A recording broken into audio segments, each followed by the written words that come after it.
In our last video, we looked at using Biot-Savart Law to find the magnetic field near a straight current-carrying wire. Now let's take a look at using it near a curved wire. Let's take a look at this problem.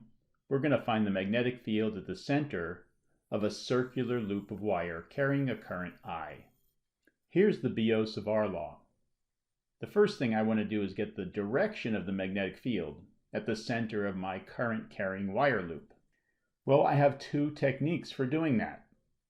Looking at the Biot-Savart Law, I can see that there's a cross product involved.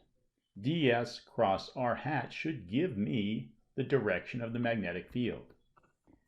ds is a section of the length of our wire that points in the direction of current flow.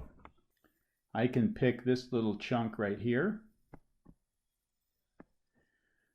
or I can pick a chunk down here, or over here. I can pick any of those or any other place on here to pick my ds. Let's start with this one. R hat points from ds to my point of interest. Well, my point of interest is the center of this circle.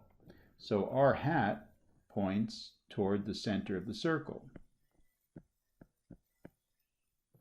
If I'm at this other location, ds points to the right, r hat points toward the center of the circle.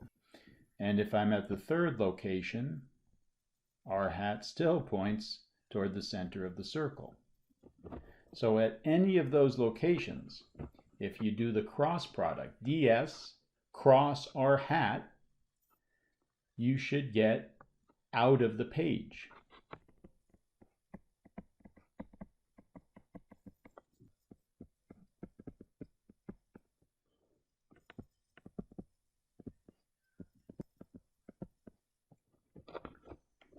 At any of those three locations, I can do the cross product, or any other location on this current carrying wire.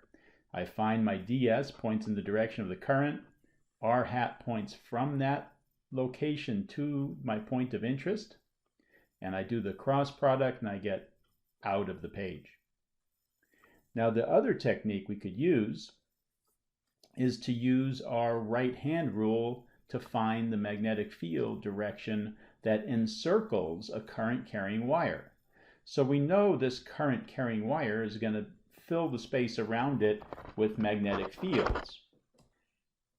And if I have a loop of wire like this, I know that a current running through that loop of wire is going to form magnetic fields that form circles around the loop of wire like this.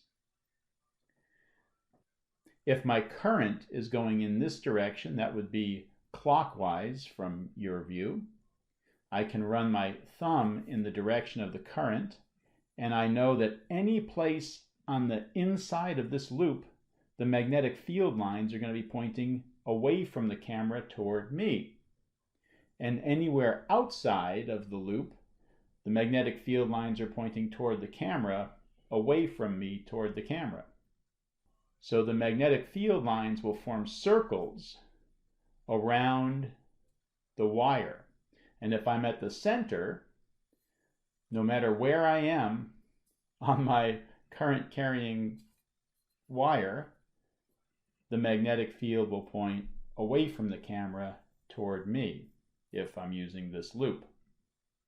So let's do that with the one I have drawn on the page. I run my thumb in the direction of the current, and my fingers roll up out of the page on the interior of this loop.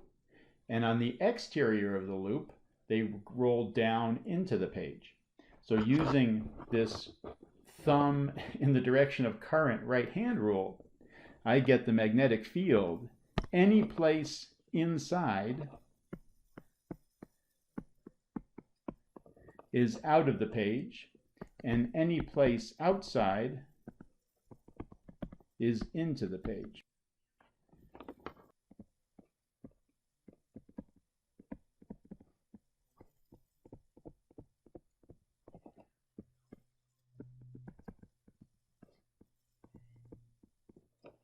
So either technique gives us the right answer if we do it correctly.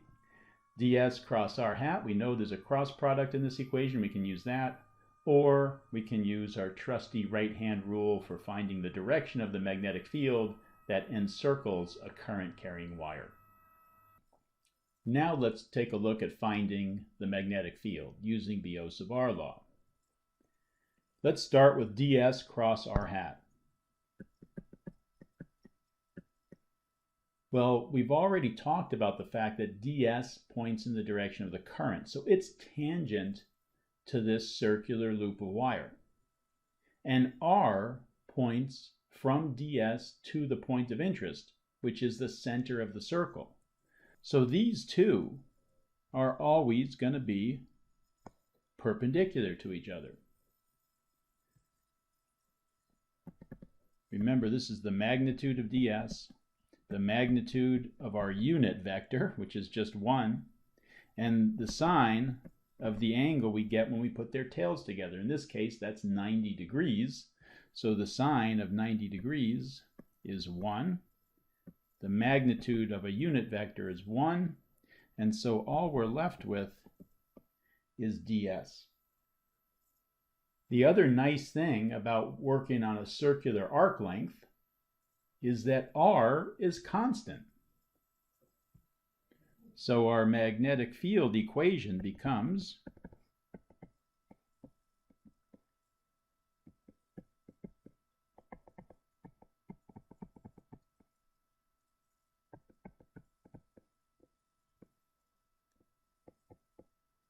and what is the integral of ds? It's just s, the total length of our wire.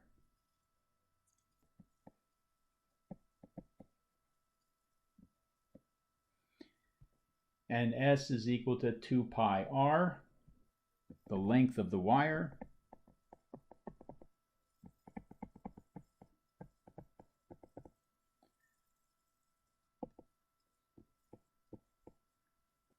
we end up with mu naught I over 2r. Now if you didn't see that the integral of ds is just the arc length, s, which is 2 pi r, let's take a closer look at what you could have done. ds is an arc length, right? It's a length of a segment, and in this case it's a curved segment, an arc length. And so what do we use for the length of the arc? We use r times d theta. R is constant. We're on a circular arc length, so the radius is constant. And in this case, we're doing a complete circle. We don't always do a complete circle. I could have drawn a current path that is only a quarter of a circle, or some other arc length. But in this case, it's a complete circle. So theta goes from 0 to 2 pi. And we get r times 2 pi, or 2 pi r, which is what we got earlier. So the magnetic field at the center, mu naught I over 2r, and the direction out of the page.